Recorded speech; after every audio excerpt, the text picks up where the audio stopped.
Welcome to this lesson on trigonometry. Today, we are going to master the double angle formulas for cosine.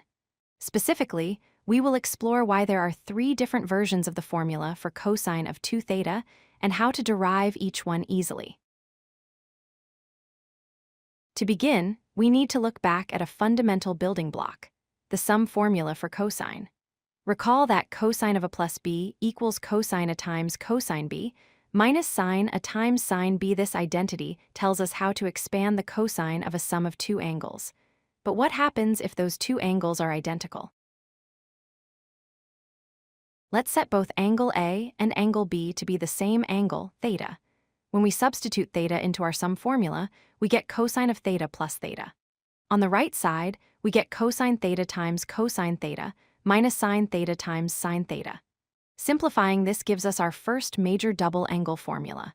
Cosine of 2 theta equals cosine squared theta minus sine squared theta. It is helpful to visualize what we mean by a double angle. On this unit circle diagram, the blue line represents an angle theta, for example, 30 degrees. The yellow line represents 2 theta, which is double that angle, or 60 degrees. The formula we just derived calculates the x-coordinate of that yellow line based on the coordinates of the blue line. Now, why are there three forms? The secret lies in the Pythagorean identity. Sine squared theta plus cosine squared theta equals 1. We can rearrange this to express sine squared in terms of cosine squared, or vice versa. This flexibility allows us to rewrite our original double angle formula in two other useful ways.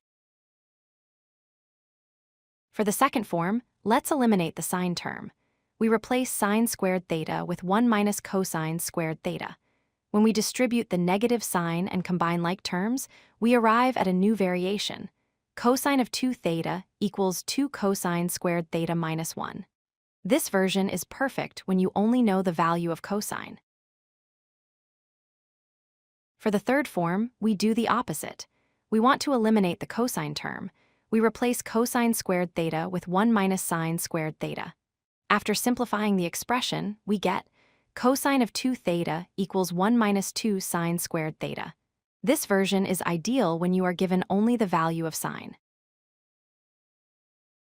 So here is the complete picture. We have the base form involving both cosine and sine. We have the cosine only form, and we have the sine only form. All three of these are mathematically equivalent, but having options makes solving problems much faster. How do you choose? It comes down to what information you have.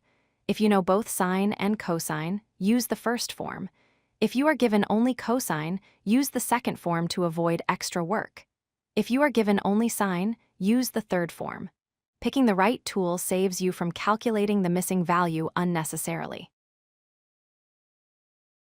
Let's try a quick example. If sine of theta is 0.6, find cosine of 2 theta. Since we are given sine, we choose the third form, 1 minus 2 sine squared theta. We substitute 0.6, square it to get 0.36, multiply by 2, and subtract from 1. The final answer is 0.28. If you like this video, hit that like button and don't forget to subscribe. Visit codelucky.com for more such useful content.